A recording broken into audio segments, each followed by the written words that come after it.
Welcome to news arc. मैं हूं राजीव और आज आपके बीच लेकर आए एक नई जानकारियों का एपिसोड।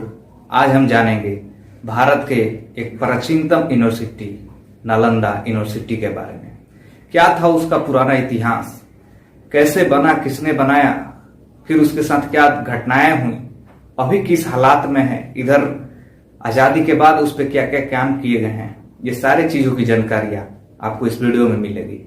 तो इस वीडियो को आप लास्ट तक देखिए और अच्छा लगेगा तो शेयर कीजिएगा, लाइक कीजिएगा, और आप चैनल पर नए हैं तो चैनल को सब्सक्राइब जरूर कीजिए। सबसे पहले बात करें नालंदा यूनिवर्सिटी, तो है कहाँ ये? भारत के बिहार राज्य के नालंदा एक डिस्ट्रिक्ट है, जिला है, उसी में एक नालंदा यूनिवर्सिटी था। मतलब जब बना था, वो बना कब था? 5वीं शताब्दी करीब। 5वीं शताब्दी में जब गुप्त वंश का शासक था कुमारगुप्त प्रथम ने नालंदा विश्वविद्यालय का निर्माण कराया था। लेकिन उस समय इसका नाम नालंदा विश्वविद्यालय नहीं था या नालंदा यूनिवर्सिटी नहीं था। उस समय इसका नाम था नालंदा महाविहार, जिसमें पूरे देश विदेश से आते थे पढ़ने के लिए, खास करके बौद्धिक स्टूडेंट, क्योंकि इधर से ही थे भगवान बुद्ध, जो बौद्ध धर्म का बहुत प्रचार किया था उन्होंने। तो जो नालंदा था एक केंद्र बन चुका था बौद्ध भिक्षुओं का। वहां पे शिक्षा के लिए बहुत देश विदेश से आते थे, खासकर सेंट्रल एशिया का तो एक केंद्र बन गया था नालंदा यूनिवर्सिटी पढ़ाई का। तो धीरे धीरे जैसे जैसे बढ़ता गया उसमें और भी इसकी ख्याति होती गई। कहा जाता है कि उस समय 1500 जो शिक्षक थे उसमें, और 15,000 से ज्यादा छात्र थे।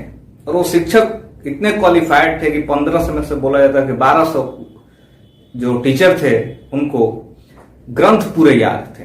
उनका जो धार्मिक ग्रंथ होता है वो पूरे याद थे, सुक्तियां याद थी। तो आप समझ सकते हैं कि कितने क्वालिफाइड टीचर थे। तो जैसे जैसे ये बढ़ता गया, राजाओं का शासन बदलता गया, उसकी ख्याति होती गई। लेकिन फिर क्या हुआ? भारत में तुर्कियों का आक्रमण हुआ। जब तुर्क का आक्रमण हुआ, मुस्लिम शासक आए, तो जब दिल्ली सल्तनत पे शासक बैठने लगे एक के बाद एक, उसी समय शासक बना बख्तियार खिलजी। बख्तियार खिलजी जब मंदिरों पे और जो और भी धार्मिक चीजें, सिर्फ धार्मिक चीजें नहीं और भी चीजों पे जब उसको तोड़ फोड़ करके नष्ट करने में लगा था, जब वो नालंदा पहुंचा तो देखा यहाँ पे कि एक नालंदा महाविहार है जो बौद्ध भिक्षुओं को शिक्षा का केंद्र है। तो उसमें उन्होंने पूरे नालंदा महाविहार यानी कि नालंदा यूनिवर्सिटी में उसने आग लगा दी, और ऐसे भीषण आग की पूरी तरह से यूनिवर्सिटी जलकर राख हो गया महाविहार। और कहा जाता है उसमें का जो लाइब्रेरी था उसमें इतनी किताबें थी कि वो लाइब्रेरी 2 महीने तक चलता रहा। तो आप समझ सकते हैं कि कितनी किताबें थी जिसका लाइब्रेरी 2 महीनों तक चलता रहा।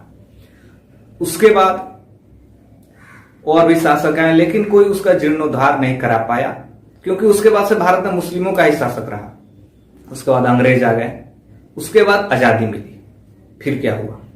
आजादी के बाद सबसे पहले डॉक्टर राजेंद्र प्रसाद, जो खुद बिहार से थे, उन्होंने इसकी पहल की कि इसको शुरुआत किया जाए, इसमें कुछ काम किया जाए।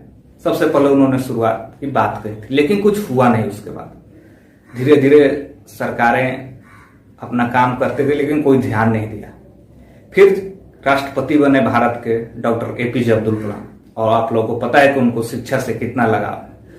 वो जब बिहार दौरे पे गए तो उन्होंने पहली मांग यही रखी कि जो नालंदा महाविहार है, नालंदा यूनिवर्सिटी है, उसको फिर से शुरू किया जाए, उसके लिए काम किया जाए।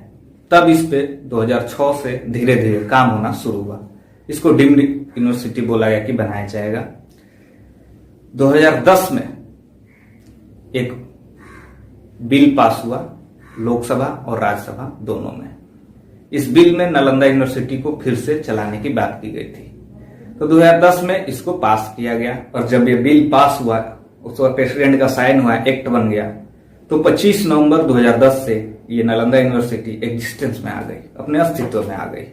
और इसके पहले VC बहुत फेमस इकोनॉमिस्ट अमर्त्य सेन को बनाया गया। उसके बाद से वहां जो नालंदा जिला है, वहां बिहार सरकार के जो होटल्स थे सरकारी, उसको छात्रावास में बदला गया, छात्रों के लिए रहने के लिए, नालंदा यूनिवर्सिटी में जो छात्र पढ़ेंगे उनके लिए। और 2014 में सबसे पहला बैच 15 छात्रों के साथ शुरू हुआ। फिर बिहार सरकार ने नालंदा यूनिवर्सिटी के एक बहुत विशाल बिल्डिंग बनाने के लिए, एक बहुत बड़ा कैंपस बनवाने के लिए 400 हेक्टेयर के लिए भूमि एक्वायर की। और अभी जो जलाया गया यूनिवर्सिटी के जो बचे हैं भाग, वो टूरिज्म के लिए खोल दिया गया है, एक हेरिटेज साइट हो गया है। और ये नालंदा यूनिवर्सिटी जो बना है, इंडिया का one of the premium university के रूप में उसको दर्ज किया गया है। तो ये कुछ जानकारियां थी हमारी भारत के एक सबसे पुराने यूनिवर्सिटी नालंदा यूनिवर्सिटी के बारे में। और भी इस तरह की जानकारियां लेके आते रहेंगे हम लोग आपके पास न्यूज आर्क के माध्यम से।